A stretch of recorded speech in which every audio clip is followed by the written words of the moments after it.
Good morning, my dear lovely students. Welcome to all in my class. Let us start Hindi grammar work. कल हमने Hindi grammar की class में उत्पत्ति के आधार पर और रचना के आधार पर शब्दों का वर्गीकरण किया था लेसन 4 के अंतर्गत. आज हम करेंगे अर्थ के आधार पर और प्रयोग के आधार पर शब्दों का वर्गीकरण. Let us start. शब्दों का वर्गीकरण. थर्ड है हमारा अर्थ के आधार पर शब्दों का वर्गीकरण. अर्थ के आधार पर शब्दों के प्रमुख 4 भेद होते हैं. कौन से भेद होते हैं? एकार्थी शब्द, अनेकार्थी शब्द, समानार्थी या पर्यायवाची शब्द और विपरीतार्थी या विलोम शब्द. फर्स्ट हम करेंगे एकार्थी शब्द. एकार्थी शब्द क्या होते हैं? जिन शब्दों का केवल एक ही अर्थ होता है उन्हें एकार्थी शब्द कहते हैं.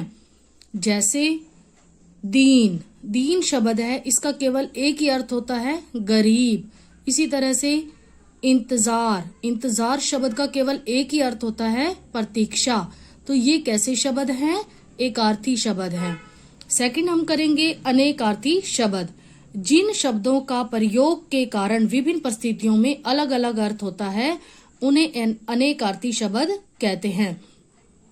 अलग अलग परिस्थितियों में उन शब्दों का अलग अलग अर्थ होता है तो उन शब्दों को हम क्या कहते हैं? अनेकार्थी शब्द.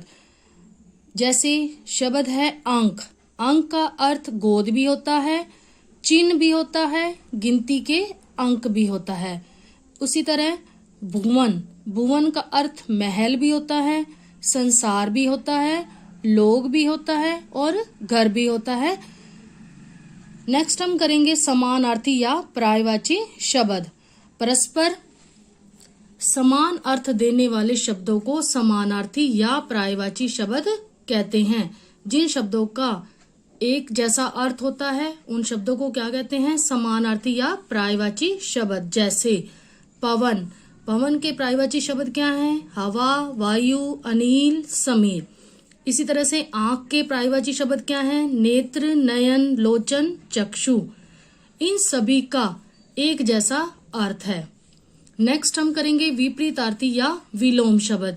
जो शब्द आपस में विपरीत यानी उल्टा अर्थ बताते हैं वे क्या कहलाते हैं? विपरीतार्थी या विलोम शब्द कहलाते हैं. जैसे शब्द दिया हुआ है ज्ञान, तो इसका विपरीत क्या होगा या विलोम शब्द क्या होगा? अज्ञान. उसी तरह से शब्द है सत्य, तो इसका विलोम शब्द क्या होगा? असत्य. अब हम करेंगे शब्दों का वर्गीकरण. फोर्थ टाइप प्रयोग के आधार पर शब्दों का वर्गीकरण. प्रयोग के आधार पर शब्दों के 2 भेद होते हैं.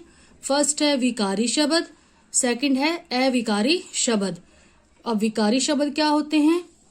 वाक्य में प्रयोग करने पर जिन शब्दों का रूप परिवर्तन होता रहता है वे क्या कहलाते हैं? विकारी शब्द कहलाते हैं.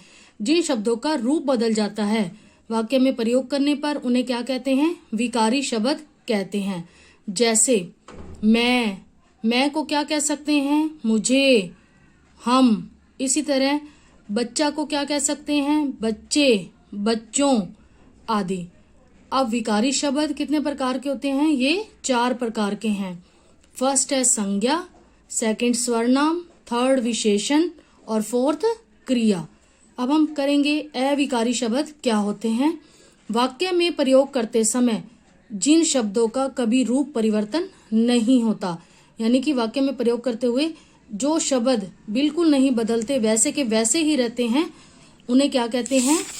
अविकारी शब्द कहते हैं. जैसे अरे. अरे मोहन कहाँ जा रहे हो? अब अरे जो वर्ड है वो चेंज नहीं होता. इसी तरह से हे, यहाँ, वहाँ आदि. तो ये सभी वर्ड्स कैसे हैं? अविकारी शब्द हैं. इनके रूप में परिवर्तन नहीं होता. अविकारी शब्द भी 4 प्रकार के होते हैं. फर्स्ट है क्रिया विशेषण, सेकंड है संबंध बोधक, थर्ड है समुच्चय बोधक और फोर्थ है विस्मय आदि बोधक. So today we have read about classification of words. आज हमने शब्दों के वर्गीकरण के बारे में पढ़ा लेसन 4 के अंतर्गत. आप लेसन नंबर 4 घर पर रीड करें. Thanks and have a good day. Again thanks.